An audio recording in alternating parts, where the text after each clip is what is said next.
There are a lot of videos out on YouTube. Hell, I've made a couple of videos that talk about how to plan a long-distance motorcycle trip. And people talk about, how to pack, what to bring, how to plan your route, how to manage the trip. I haven't seen anyone talk about what, in my opinion, is the biggest choice that you have to make that directly impacts how your trip is going to go. So I figured we could talk about that today, and I get your thoughts on it, you get my thoughts on it, and we can see whether or not we agree or not. What's up? I'm Jim. Welcome back to J Street Moto. Welcome to the channel if it's your first time. I don't know about you, but for me,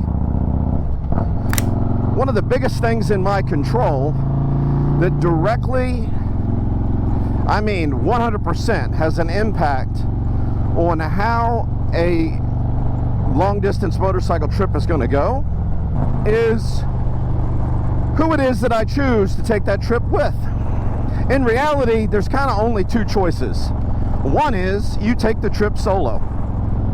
And the second one is you decide to go with other riders. For me, up until now, I've taken somebody, at least one other person with me. But let's talk about the solo trip for a second. A couple things you need to keep in mind. One is we are social creatures. So even if I'm going to take a solo road trip, and I'm not, I should first say this, I'm not a very introverted person. I am that person that can pretty much talk to anybody. So I can pull into some random town for the night, go to a restaurant or bar to have a meal, and I will meet people. I will have people to hang out and talk to, even if I've never met them before. That's my personality. You might not be like that. And if I weren't like that, here are some things that maybe you would factor into your trip. First time I went to California, my plan was to contact people in my life that I've known throughout my life and see where they were in the US, and if they were along my route, reach out to them and find out if they'd like to get together when we pass through town. That gave me a chance to have some social interaction. If I was riding solo, I for sure would do this. You've got a pretty wide circle of people that you know. You could include them in your trip, and it would give you or satisfy that need we have as human beings to have social interaction and not just be alone and isolated all day on the bike, only to be alone and isolated for the evening too. And I think it would make the road trip more fun, quite honestly. It's always cool to connect with people that you haven't seen in a while. If you are like most people and you're going to do a trip in a group, that's what I really want to talk about today. I want to talk about what's important, what your, kind of where your brain should be. If you've never taken a trip and you're interested, you might find out some stuff in this video that keeps you from making a mistake that makes your trip miserable. There are a lot of people that I ride with around town. That list gets extremely small when I start talking about who I would go on a multi-day road trip with, because they are not the same pool of people. Now, some of them fit in both categories, of course, but the majority of them do not.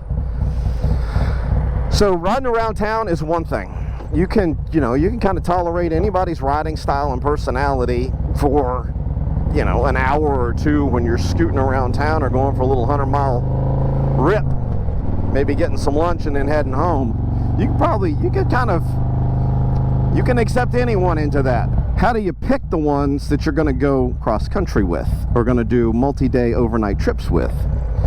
I'll just tell you what I consider, what I take into consideration. First is group dynamic, because chances are not everybody's going to know everybody else, at least the first time you take a trip. It is important that you get them all together to meet so that you can see how this works out. But group dynamic is important. It's personalities. Do they get along? Now, not everybody has to be the same.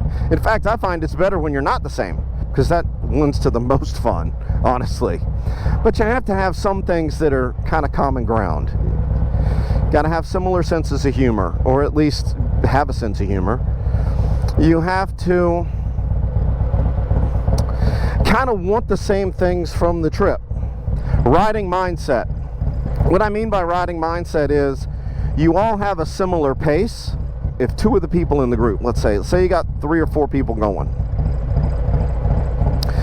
If you've got a couple guys in the group that can make it 2 hours no problem without having to stop, and you got, for whatever reason, you've got 1 or 2 others in the group that can only do like an hour and a half. Maybe it's fuel. Maybe they got a smaller gas tank. It's important to know. It's important to know that. Now, I'm not saying you don't immediately not have them come with you because they can't do 2 hours. What I am saying is that might be what you decide to do if you've got someone that can only make it 45 minutes before they got to stop and stretch, and everybody else can do 2 hours, 2.5 hours. It's going to make for an inconvenient trip. So pace, making sure you all have a similar pace. You are going to set the pace for your trip based on the least common denominator, which means whoever's the one, if you've got somebody with you that they can only roll an hour and a half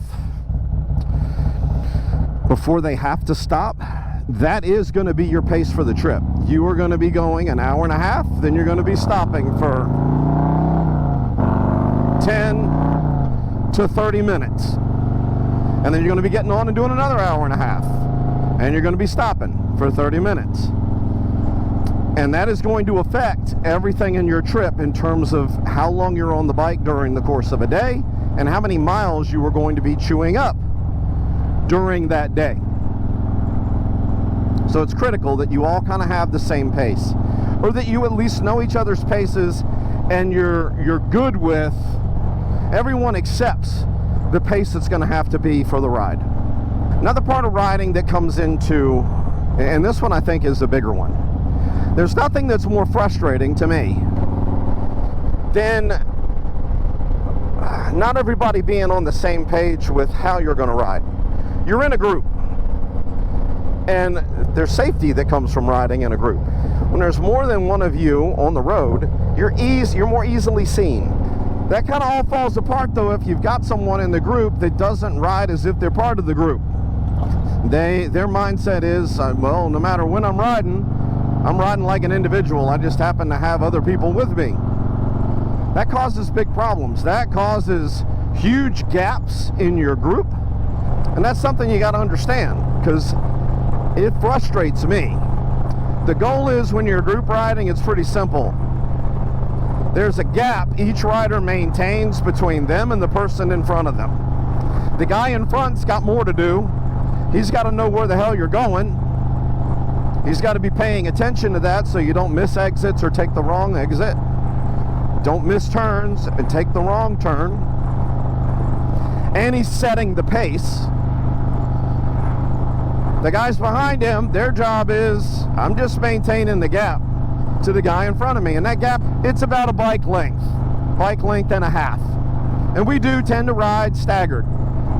The guy at the back, his job is to pay attention to what's going on with everybody in front of him. The guy in back almost has a telepathic connection with the guy in front, so he can anticipate what the guy in front is getting ready to do. Another thing the dude in front has to think about is, whatever he's going to do, or she has to know that when they make that move, there is enough room or enough space for everybody to make that move.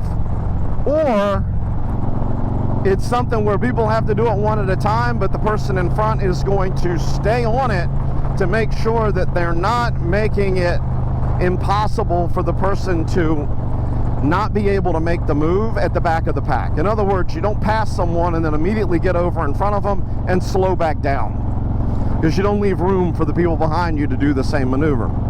That's something the person in front has to think about. That is a harder job for the person in front. You see how stress kind of gets created?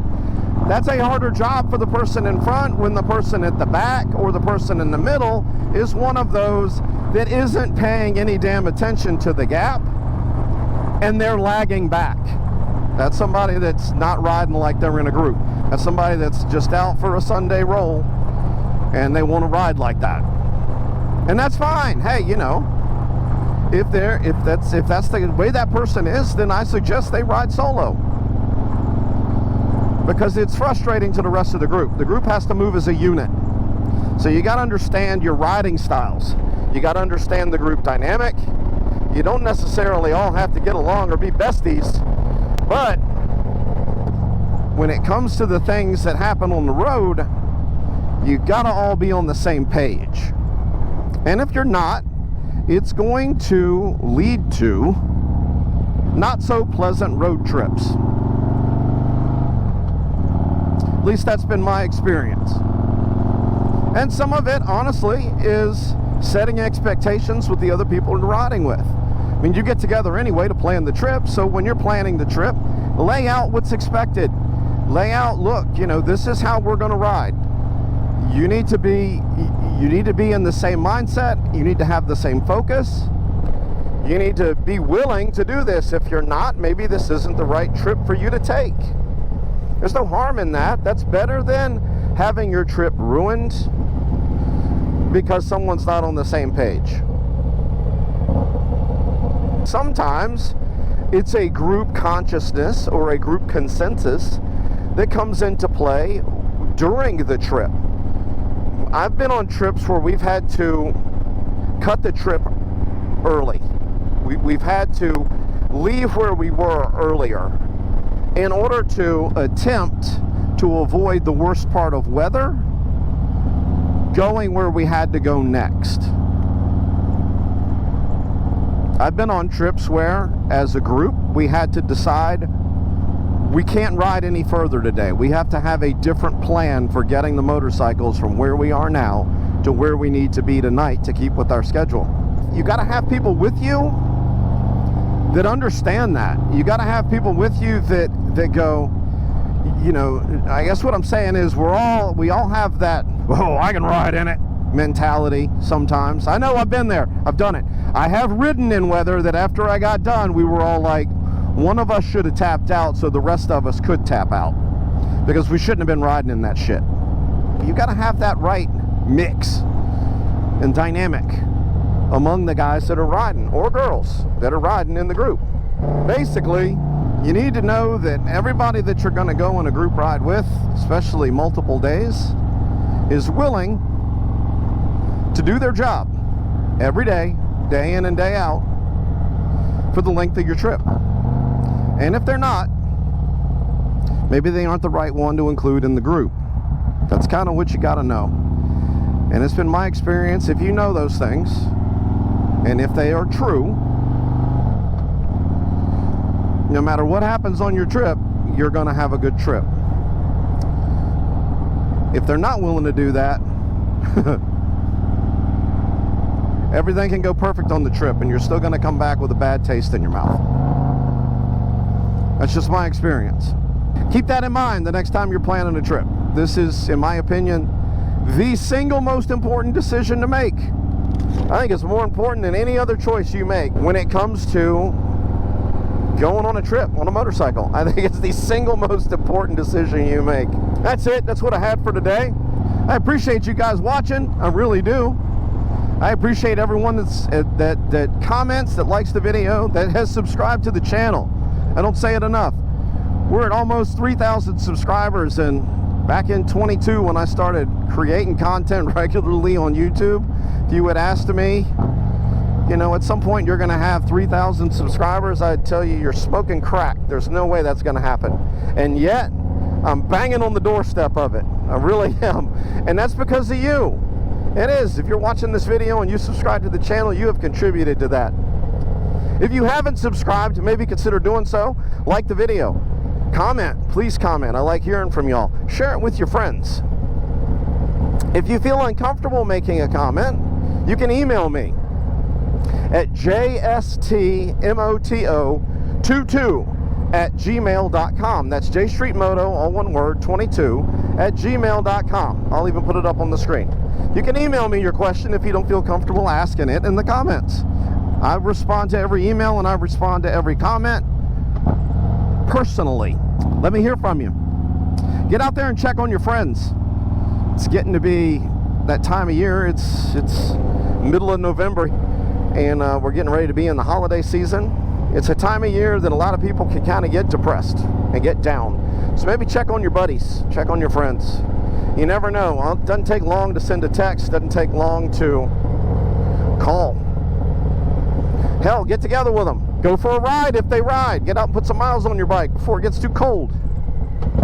None of that shit takes long, and you do not know the impact that it has on another person's life when you do it. You don't. Oh, that's a nice GS. I like that bike. It doesn't take long. It doesn't take long. Make sure you do it. Reach out to them. Check on them. Get out there and ride if you can before it gets too cold where you live. I'll be riding all year round, so if you do live in a spot where you've already put your bike away for the season, come back and watch more videos, because I'll be riding year round, and you can live vicariously through me if you want. No matter what you do, always ride safe.